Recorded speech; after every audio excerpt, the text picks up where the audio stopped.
a todos, bienvenidos de nuevo a una nueva charla en esta actualización que hacemos sobre patología de VIH en sujetos infectados por el virus de la inmunodeficiencia humana.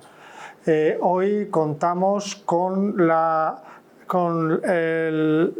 presencia del doctor Juan Diego Ruiz Mesa, que es jefe de sección del Servicio de Enfermedades Infecciosas del Hospital Carlos Haya de Málaga.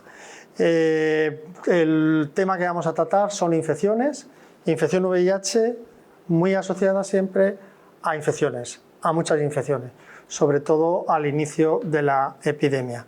Pero antes de eso quiero que Juan Diego pues, nos explique o nos comente cómo fueron sus primeros años hasta llegar donde está. Hola, bienvenido, Juan Diego. Hola, buenas tardes, Jesús. Bueno, en principio yo me formé, me licencié en la Universidad de Sevilla en los años 90 y al final terminé haciendo la residencia en medicina interna en el Hospital de Carlos Haya. Terminé en el año 2003 y desde ahí pasé a trabajar al Hospital Costa del Sol, donde estuve 4 años trabajando en el servicio de medicina interna y posteriormente en el 2007, pues cuando se creó el servicio de enfermedades infecciosas en el Hospital Regional de Málaga, bueno, pues ya me llamaron y desde entonces trabajo allí en el hospital.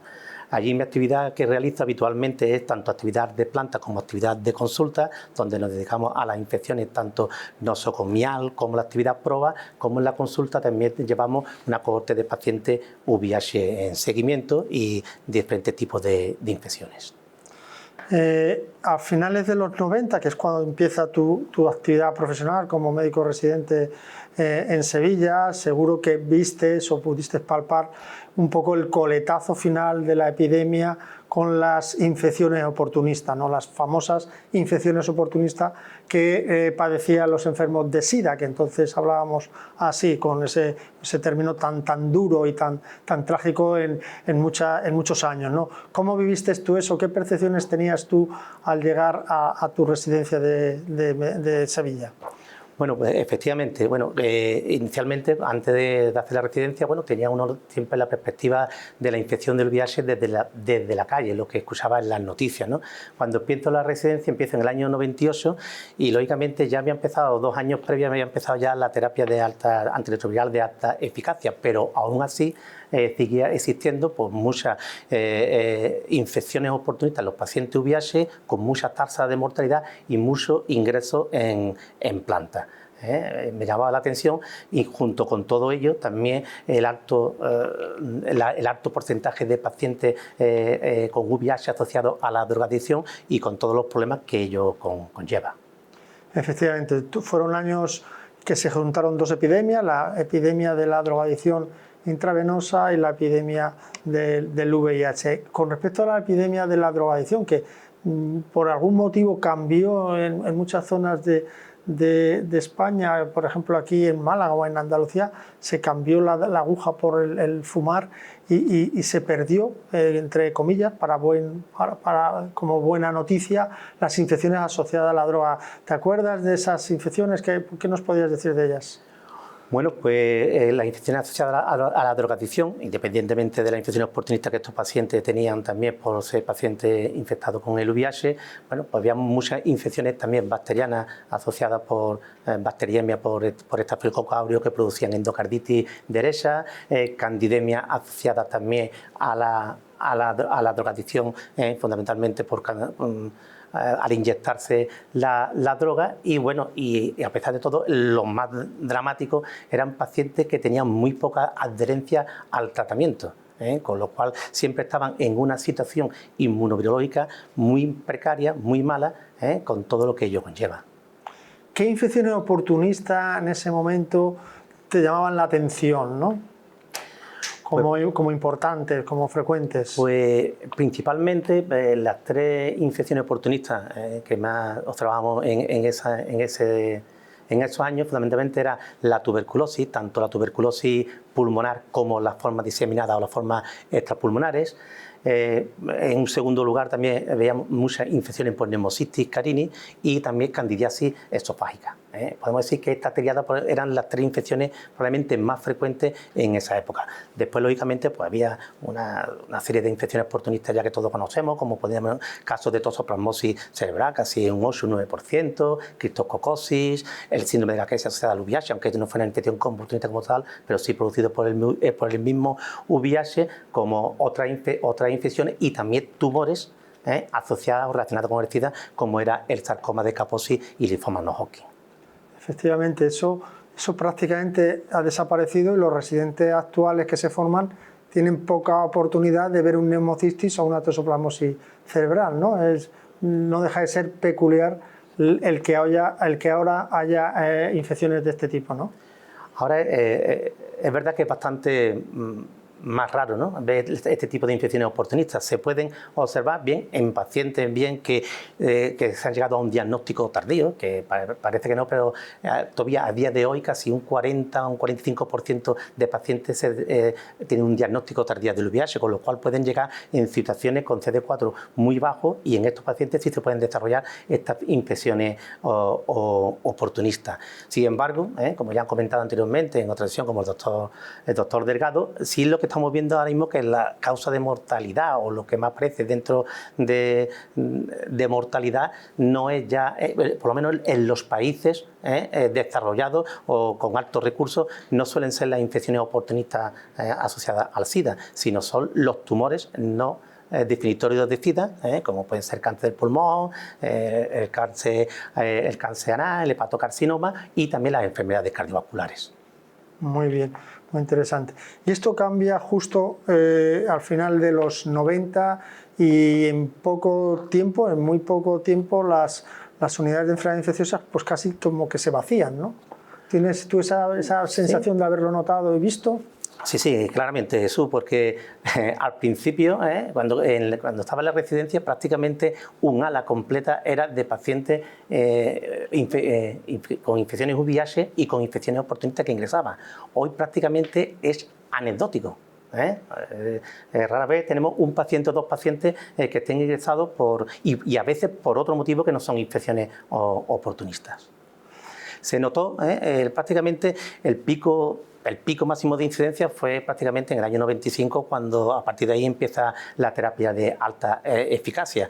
Y la mortalidad, esto se observó con un poco de decalaje ya en el 2004, que fueron cuando se observaron las mayores cifras de mortalidad, en torno a 2 millones de personas muertas por el SIDA, mientras que hoy en día creo que la mortalidad en el año 2023 está en torno se calculan en 700.000 personas y fundamentalmente en países en vía de desarrollo. Se cambió esa patología tan florida por otras, que ya habíamos comentado en otra charla, la aparición de la hepatitis por virus C como una patología emergente, y en el momento actual las cohortes de pacientes VIH, sobre todo los más mayores, los que sufrieron la inmunosupresión, los que tuvieron más relación con las drogas, con el tabaco, ¿qué patología infecciosa podemos destacar que tienen o que presentan ahora mismo? Pues estos pacientes más mayores, siempre que se encuentren en una situación inmunobiológica adecuada, suelen tener infecciones que no están relacionados directamente con el VIH, que aparecen en la comunidad, pero sí es verdad que siguen teniendo todavía aumentado un poco mayor el riesgo, como puede ser la enfermedad neumocócica, la neumonía neumocócica, que independientemente de que va a depender mucho del estado inmunológico, sí la tasa de incidencia es algo mayor en estos pacientes. Y fundamentalmente se van a asociar en función de los factores de riesgo que tenga asociados a su edad, ¿no? ¿Qué factores serían determinantes a la hora de padecer una enfermedad neumocócica? Que también tengo yo la percepción de que es una enfermedad que es bastante más frecuente que en la población general, ¿no? En el sujeto VIH. Hay estudios que son, lo que he comentado, hay estudios que son contradictorios, donde parecían que en pacientes bien controlados no había un aumento de incidencia, pero sí se han visto en diferentes cohortes que a pesar de tener CD4 por encima de 500,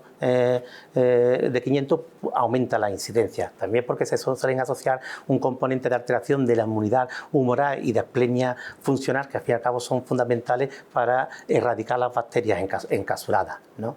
Entonces, dentro de los factores de riesgo, para tener mayor incidencia, lógicamente está el grado de inmunosupresión, la edad. Hay que tener en cuenta también que el neumococo tiene, o la enfermedad neumocócica tiene una incidencia bimodal en forma de U en niños menores de 2 años y en mayores de 65 años. A medida que tienen mayor edad, mayor riesgo tiene de tener una neumonía neumocócica. También el tabaco. El tabaco es un factor de que por sí también aumenta la probabilidad de padecer una neumonía neumocócica de 2 a 5 veces, porque produce inhibición de la interleuquina 1, del alfa interferón, y todo esto pues, favorece la aparición de la neumonía. Y por supuesto otros factores que a veces también se añaden a estos pacientes que conviven con el VIH, como pueden ser el EPO, el tener un enfisema, el tratamiento con corticoides, el consumo de alcohol, el consumo de drogas, etcétera. Todos estos factores podemos decir que se asocian a un aumento de incidencia de enfermedad neumocócica.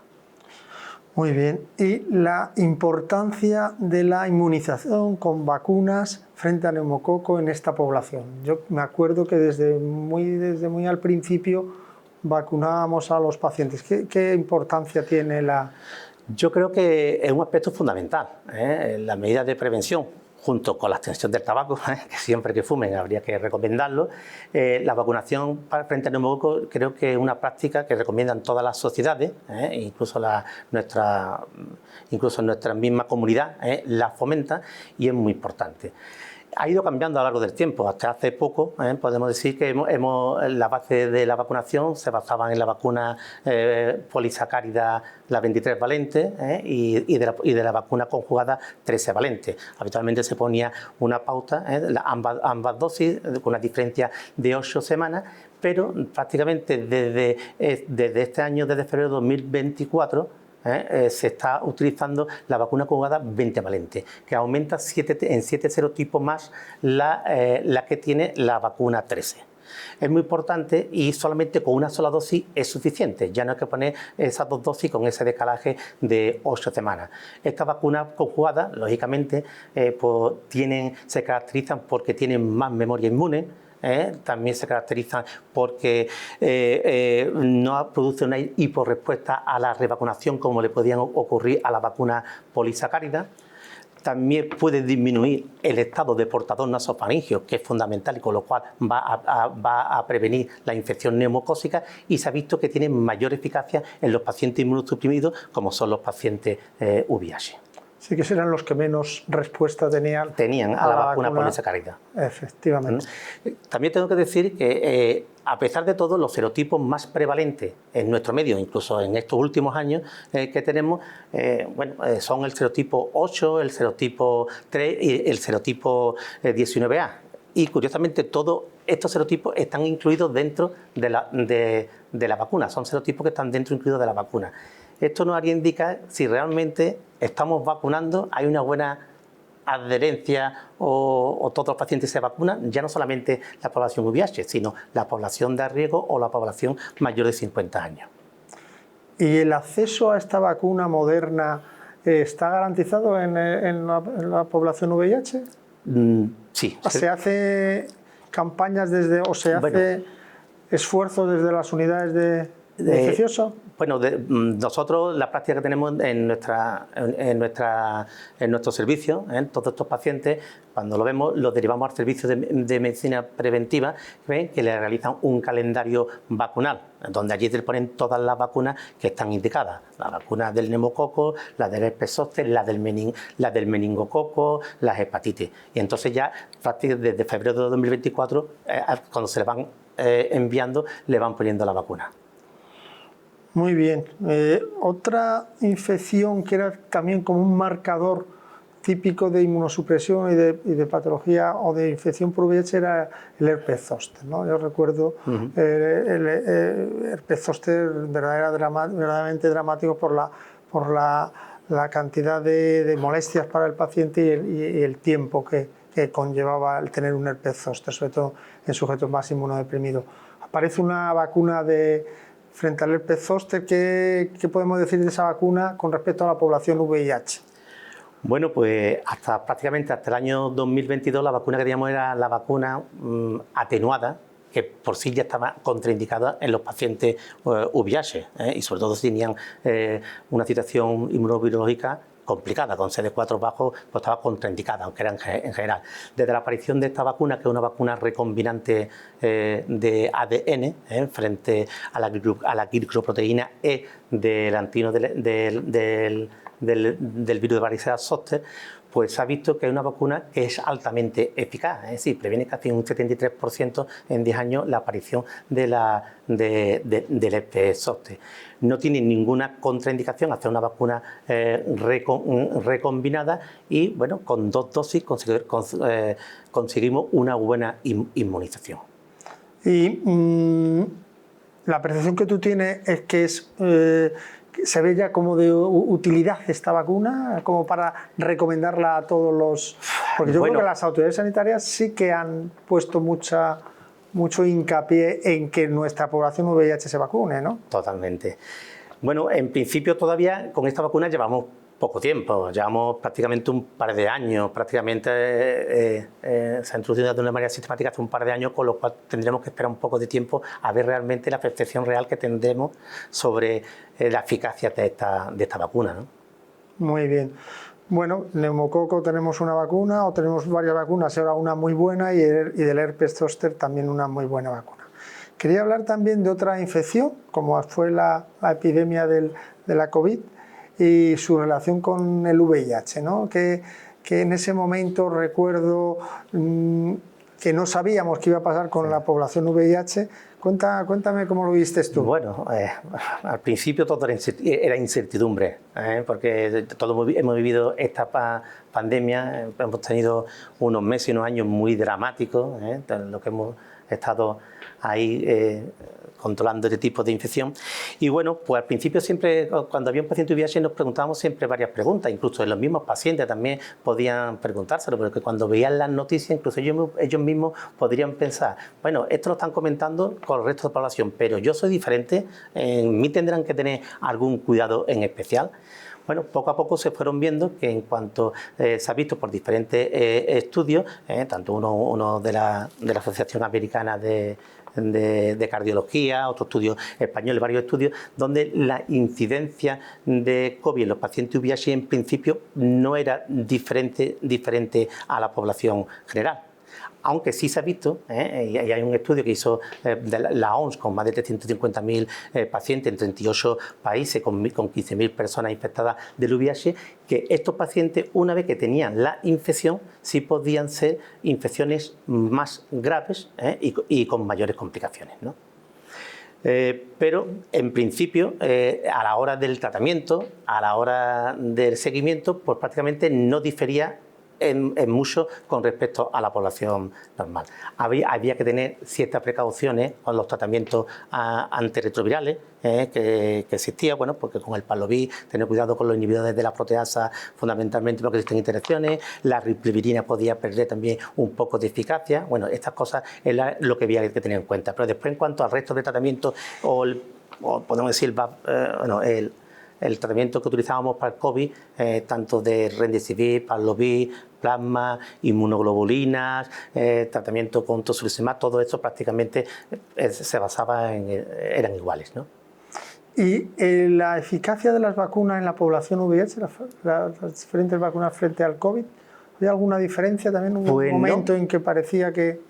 Al principio fue una de las preguntas que se planteaban, pero hay diferentes estudios donde la población VIH estaba representada, no en exceso, pero estaban representadas, y en principio no hay grandes diferencias con la población general. ¿Tú tienes la sensación de que la población VIH también es disciplinada a la hora de las vacunaciones? con respecto a la población general, ¿tú crees que se vacunan más bueno, o son reacios? Es muy importante también, fundamentalmente, la motivación que hagamos nosotros, ¿no?, como sus médicos que lo atendemos, para que se vacunen, ¿no? También es verdad que hay diferentes vacunas. Hay vacunas que sí se adhieren más a unas vacunas que a otras. Por ejemplo, la vacuna del COVID. La impresión que tenemos es que no quieren vacunarse de nuevo del COVID. La recomendación en esta, junto con la gripe tiene que ser anual a día de hoy. Pero, sin embargo, la mayoría de ellos están un poco hartos, ¿no? Están hartos. También creo que la población general, no solamente la población que convive con el VIH, sino la población general. Sin embargo, hay en otras vacunas que sí son más adherentes. Por ejemplo, a mí la impresión con la vacuna del neumococo, con la del herpes zóster y en las personas que tienen riesgo para la viruela del mono, pues creo que sí, que una vez que se le ofrece, se la ponen, ¿no? Quería hablar yo también de la viruela del mono, ¿no? Como una infección emergente que afectaba no a los sujetos VIH, sino más bien a los sujetos, a los hombres que tenían sexo con hombres, algunos de los cuales también eran seropositivos para VIH.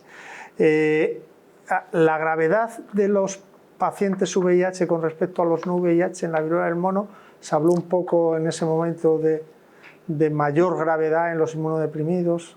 Pues parece que hay casos, ¿no?, en pacientes que están en situación inmunovirólica peor, parece que pueden tener algo de mayor afectación, ¿no? No hay grandes diferencias, pero sí puede tener dependiendo del grado en el que se encuentre, ¿no? Ahora mismo tenemos la epidemia que existe a nivel de África, ¿no?, donde están afectando a una gran cantidad de población. El mecanismo es por contacto, por otras características, pero bueno, va a depender también un poco de la situación inmunovirólica que se encuentre, ¿no? Y solamente vacunáis a aquellos sujetos que están en riesgo, por así decirlo, no por ser VIH. No, en los que tienen riesgo, práctica de riesgo para contraer la viruela del...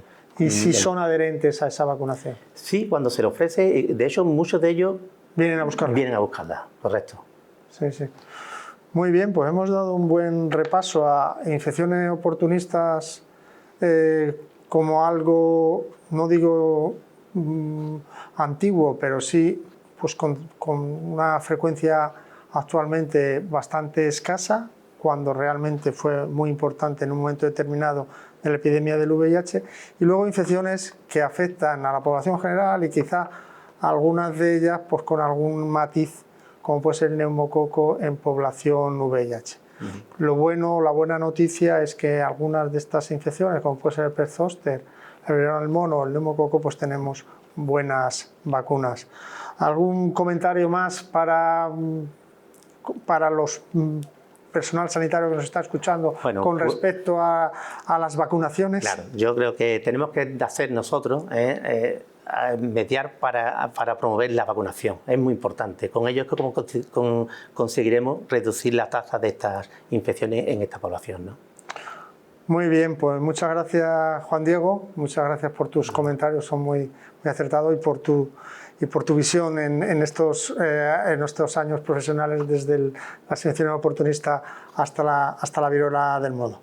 Y a todos vosotros, pues muchas gracias por vuestra atención y os esperamos en la siguiente charla. Hasta luego. Adiós. Hasta luego.